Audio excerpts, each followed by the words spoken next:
On this week's edition of Wildcat Weekly, LMC grant, and a few Wildcats you should know.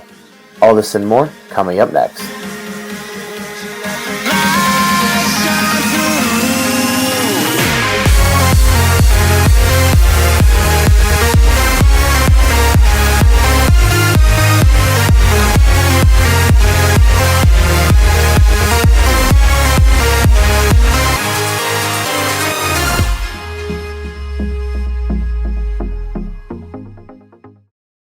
Hi, and welcome to this week's edition of Wildcat Weekly. I'm your host, Sam Applebaum.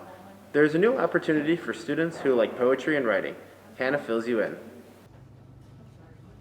With help from the Indian Prairie Educational Foundation, Niqua's Mr. Bodwell was able to create a workshop for students all across 204 that specializes in helping students with writing, poetry, speaking, and performance skills.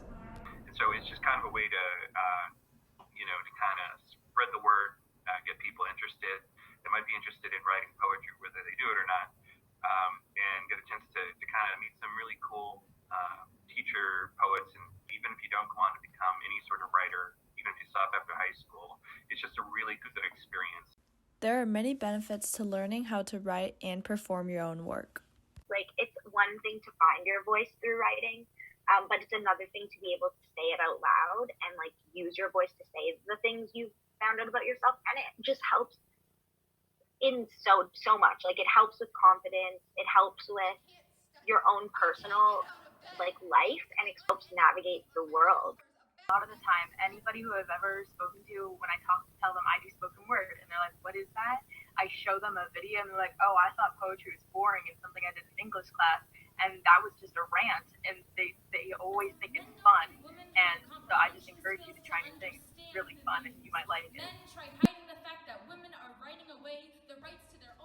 For more information about dates and how to sign up, go to sites.google.com/IPSD/valleyvoices/home. And for Wildcat Weekly, I'm Hannah Kestenberg.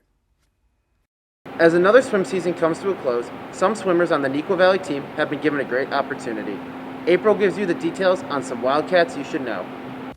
This summer, the Olympic trials will be underway by June, and 3 of our very own Wildcats will be participating in this event. So the Olympic trials are kind of like the capstone of swimming and my swimming career, most likely, and as well as most other people's. It's basically where you have to go a specific time or cut in order to get the opportunity to go.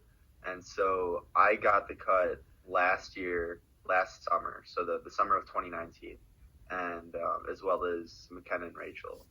Our Wildcats will have lots of training to do, and with time running out, it is crucial to be preparing for this event. It's 3 months away, 2-3 months away.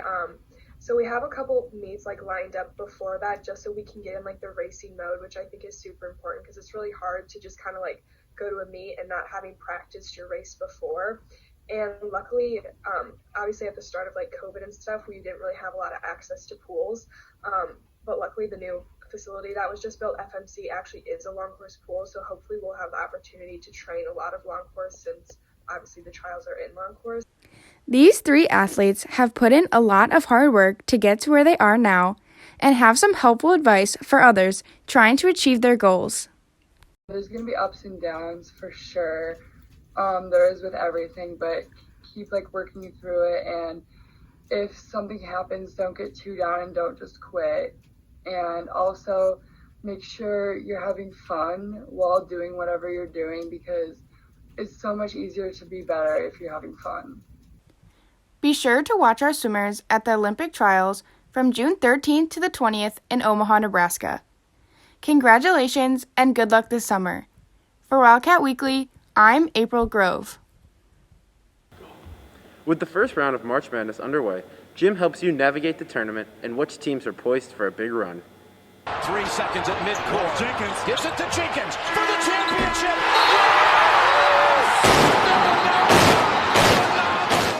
Wildcats, the drama and excitement of March Madness all starts today.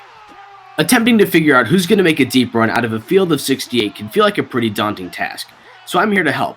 I'm going to give you my big sleeper, my big bust, and my final 4 picks.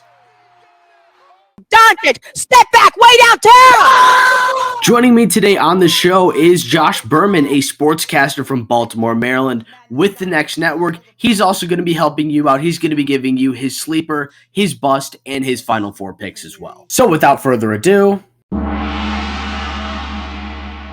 Not because they're not, never another good. I just think they're a Final Four team. That's Texas. Everyone knows they're really good, but I think Longhorns are on their way to the Final Four. I think they're that good. I also think their bracket is the weakest, and I think they are a team to beat. My sleeper pick has to go to Colorado easily. As long as they can survive their opening matchup with Georgetown, they have a very clear path to the Elite Eight. They'll fly through the second round. They should be able to beat a lagging Michigan team, and they should find themselves in the Elite Eight. They've been 5-1 in their last 6 games, including 2 wins over USC. The Buffaloes are red hot right now. Do not count them out. In terms of like a big bust, that for me is just Michigan. They're good, but without Livers, I think that's a big, big loss for them. I don't see them going very far. I think they're a second round exit. I think they lose to LSU. My big bust pick is currently the number 1 overall seed in the tourney and the sole remaining undefeated team in the country, Gonzaga. Why are they a bust?